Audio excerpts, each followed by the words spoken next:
ರಾಜ್ಯದ ಮೂಲೆ ಮೂಲೆಗಳಿಂದ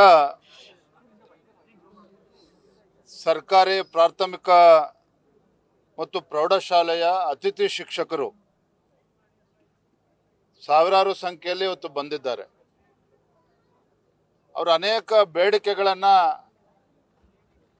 ಇಟ್ಕೊಂಡಿದ್ದಾರೆ ಮತ್ತು ಕಳೆದ ಹಲವಾರು ತಿಂಗಳುಗಳಿಂದ ನಿರಂತರವಾಗಿ ಹೋರಾಟಗಳನ್ನು ಕೂಡ ಮಾಡ್ಕೊಂಡು ಬಂದಿದ್ದಾರೆ. ನಮ್ಮ ರಾಜ್ಯದಲ್ಲಿ 43,000ಕ್ಕೂ ಹೆಚ್ಚು ಅತಿಥಿ ಶಿಕ್ಷಕರು ಇದ್ದಾರೆ.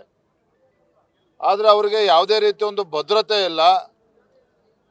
ಶಿಕ್ಷಕಿಯರು ಮತ್ತು ಶಿಕ್ಷಕರು 12 ತಿಂಗಳ ಕಾಲ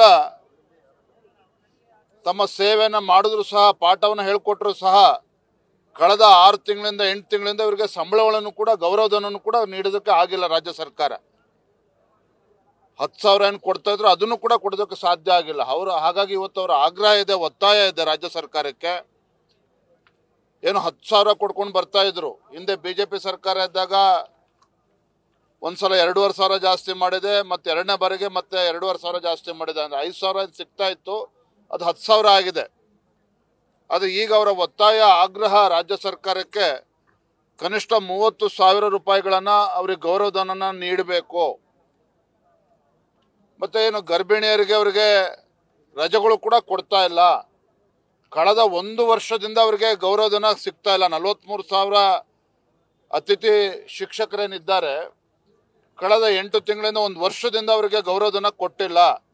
ಈ ರೀತಿ ಅನೇಕ ಬೇಡಿಕೆಗಳನ್ನು ಇಟ್ಕೊಂಡು ರಾಜ್ಯದ ಮೂಲೆ ಮೂಲೆಗಳಿಂದ ಬಂದು ಇವತ್ತು ಹೋರಾಟವನ್ನು ಮಾಡ್ತಾ ಇದ್ದಾರೆ. ಅವರ ಹೋರಾಟಕ್ಕೆ ಒಂದು ಬೆಂಬಲವನ್ನು ನೀಡಬೇಕು ಅಂತೇಳಿ ನಾನು ಮತ್ತು ನಮ್ಮ ವಿಪಕ್ಷ ನಾಯಕರಾಗಿರ್ತಕ್ಕಂಥ ಛಲವಾದಿ ನಾರಾಯಣಸ್ವಾಮಿ ಅವರು ಬಂದಿದ್ದೇವೆ. ನಾವು ಅವರಿಗೆ ಭರವಸೆ ನೀಡಿದ್ದೇವೆ. ಯಾಕೆಂದರೆ ಬರ್ತಕ್ಕಂಥ ಬಜೆಟ್ ಅಧಿವೇಶನದಲ್ಲಿ ನಾವು ಕೂಡ ಇದರ ಪರವಾಗಿ ಧ್ವನಿಯನ್ನು ಎತ್ತೇವೆ.